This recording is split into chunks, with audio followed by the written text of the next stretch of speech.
Hello दोस्तों, आप सब कैसे हो। उम्मीद करती हूँ आप सब अच्छा ही रहोगे और बहुत खुश भी रहोगे। ये मेरी दुआ है कि आप सब खुश रहिए और आप सबके हिस्से के सारी खुशियाँ आप सबको मिले। तो आज मैं मेथी और बचा हुआ चावल की पकौड़ा बनाने वाली हूँ। इसकी रेसिपी मैं आप लोग के साथ शेयर कर रही हूँ। तो सबसे पहले मैं मेथी के साग धो लेती हूँ, उसके बाद मैं वापस आती हूँ। देखिए दोस्तों, हम मिक्सर का जार ले लिए हैं। इसमें हम अभी चावल को डाल देंगे और इसमें हम थोड़ा लहसुन लिए हैं, लहसुन को डाल देंगे और 2 मीडियम साइज़ के छोटे साइज़ के टमाटर लिए हैं 2, इसको भी डाल देंगे। हरी मिर्च ले लिए हैं 4। आप अपने अंदाज से आपको जितना तीखा चाहिए आप उतना मिर्ची डाल सकते हो। मैं इधर 4 मिर्च डाली हूँ। अब इसको हम पीस लेते हैं अच्छे से। पीस के हो गया है। अब हम इसको एक कटोरे में निकाल के वापस आते हैं। देखिए दोस्तों, जो हम मिश्रण पीसे थे वो एक बाउल में निकाल लिए हैं और हम देखिए मेथी को बारीक बारीक काट लिए हैं। अब हम इसको मेथी को इसी में डाल देंगे। और हमने कल हलवा बनाए थे तो खोपरे का दूध हलवा में डाले थे, तो दूध निकाला हुआ जो खोपरा सूखा खोपरा बचा था। अब आती है मसाले की बारी। तो हम तीखी मिर्च पाउडर डाल रहे हैं। अब उसके बाद अब हम हल्दी डाल देंगे, हल्दी पाउडर, नमक टेस्ट के हिसाब से, लाल काश्मीरी मिर्च पाउडर, चाट मसाला और काली मिर्च पाउडर। अब हम इसको अच्छे से मिक्स करेंगे। हमने जो मिश्रण पीसे थे उसमें हम पानी नहीं डाले थे और इसमें भी हम पानी नहीं डालेंगे। ध्यान रखना, मिश्रण पीसते टाइम टमाटर था तो उसी से पीस गया था। हम पानी बिल्कुल नहीं डालेंगे। तो हम इसको अच्छे से मिक्स करके वापस आते हैं। देखिए दोस्तों, ये अच्छे से मिक्स करके हो गया है, लेकिन मैं इसमें कांदा डालना भूल गई हूँ। तो 2 मीडियम साइज के कांदा को मैंने बारीक बारीक कर ली हूँ, जिस तरह से भेल वाले लोग काटते हैं। तो इसको मैंने डाल के वापस से अच्छे से मिक्स करूँगी और इसको मैंने 20 मिनट के लिए छोड़ दूँगी। तो मैं 20 मिनट के बाद फिर मैं वापस आती हूँ। 20 मिनट हो चुका है, तो इसको हम वापस से मिक्स करेंगे। देखेंगे कितना गिल्ला हुआ कितना सूखा है। तो बराबर हुआ है, ज़्यादा गिल्ला भी नहीं है और ज़्यादा सूखा भी नहीं है। एक हाथ से नहीं हो रहा दोस्तों, थोड़ा इधर उधर होगा तो आप लोग समझ लेना। तो इसमें अब हम थोड़ा रवा डालेंगे। हमने एक बूंद भी पानी नहीं डाले हैं पीसने से लेके मिलाने तक। तो अब हम इसमें थोड़ा रवा डाल देंगे। रवा इसलिए हम डालेंगे, थोड़ा कुरकुरे क्रंची होगा ज़रा।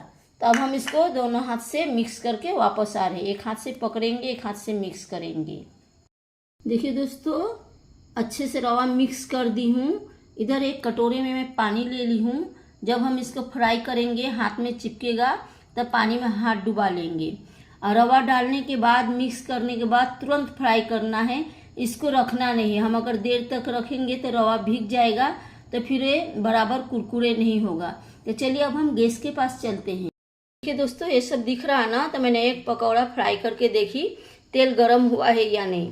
तो अभी हम पानी में हाथ डुबा लेंगे और डुबा के देखिए मिश्रण को हम हाथ में इस तरह से थोड़ा चेप्टा कर देंगे। मेरे उंगली में ज़्यादा ताकत नहीं है तो जल्दी नहीं हो रहा। इस तरह से हम इसमें डाल देंगे। आँच को हम स्लो रखे हैं, तेल को हम अच्छे से गर्म कर लिए हैं। तो इस तरह से हम कर करके इसको डाल देंगे।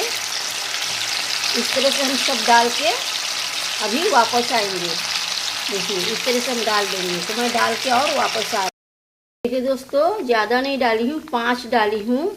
ज़्यादा डालने से टूट जाएगा।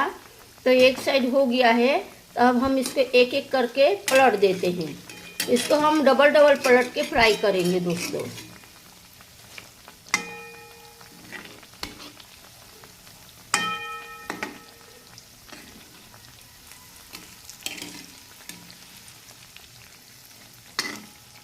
और स्लो आंच में फ्राई करेंगे हम। फास्ट भी नहीं, मीडियम भी नहीं। नहीं तो अंदर कच्चा रह जाएगा और ऊपर से पक जाएगा, इसलिए हम इसको स्लो आंच में फ्राई करेंगे। देखिए दोस्तों, फ्राई हो चुका है। अब हम इसको निकाल लेंगे। देखिए कितना मस्त फूला हुआ है। अब हम इसको निकाल के इसी तरह से सारे पकौड़े को फ्राई करके वापस आ रहे हैं। दोस्तों, आप सबसे मैं सबसे पहले रिक्वेस्ट करना चाहूँगी, प्लीज़ मेरी मदद करिए, मेरे ब्लॉग को आगे बढ़ा के मेरी मदद करिए। आप सबके एक like, subscribe, share, views, watch time इस गरीब का गरीबी दूर कर सकता है। इस हैंडीकेप की मदद हो जाएगी। आप लोग की दया, मेहरबानी और सपोर्ट अगर रहा तो मेरे ब्लॉग मोनेटाइज हो जाएंगे जल्द से जल्द। मोनेटाइज हो जाएंगे तो कुछ पैसे मिलेंगे, तो मेरे भागम दौड़ी कम हो जाएगा, तो मेरे पैर को थोड़ा आराम मिलेगा, तो मेरे पैर के जख्म आस्ते आस्ते ठीक होने लगेंगे। मेरे घर में कमाने वाला कोई नहीं है दोस्तों। मैं हाथ पैर से हैंडीकेप हूँ। मैं ट्रेन में लेडीज़ डब्बे में लेडीज़ सामान बेचती हूँ। सीजन के हिसाब से माल बदल के बेचती हूँ। अब मुझे अकेला जान कितना करने पड़ता है दोस्तों। मैं ही ब्लॉग बनाती हूँ, मैं ही एडिट करती हूँ, सब कुछ मैं ही करती हूँ। तो प्लीज़ दोस्तों, आप सब मिलके मेरे ब्लॉग को आगे बढ़ाइए। इस तरह से मेथी की पकौड़े बनाइए। अब मैंने चावल पीस के इसमें डाली थी, बचा हुआ चावल था पका हुआ।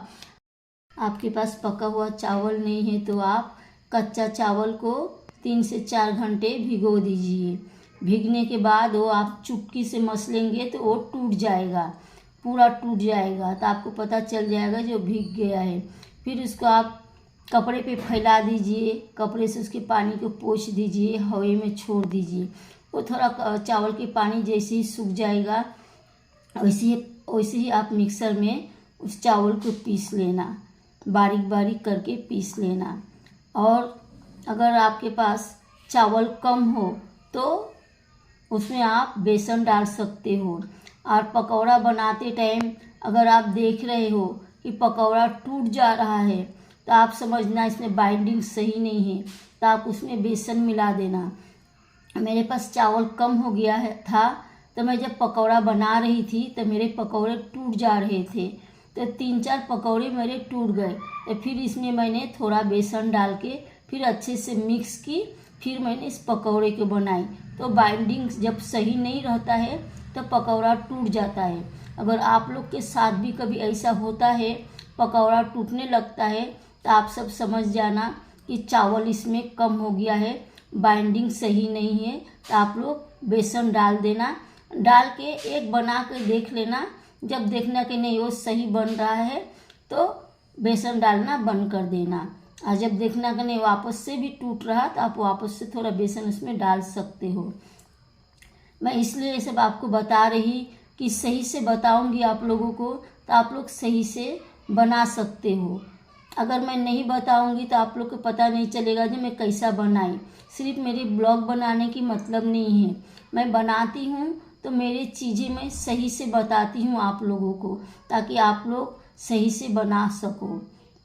तो इसी तरह से आप लोग पकौड़ा बनाइए और टेस्ट करिए, कमेंट करिए। अच्छा बनता तो भी कमेंट करिए, बुरा बनता तो भी कमेंट करिए। रवा इसलिए डाली थी कि वो अच्छा कुरकुरे कुरकुरे होगा, बहुत मस्त हुआ है खाने में। तो आप लोग ज़रूर इस तरह से टेस्ट करिए। तो आप सब एक दूसरे के साथ खुश रहिए दोस्तों, और एक दूसरे के साथ खुशियाँ बांटिए। तो चलिए मैं यहीं पे ब्लॉग को एंड करती हूँ।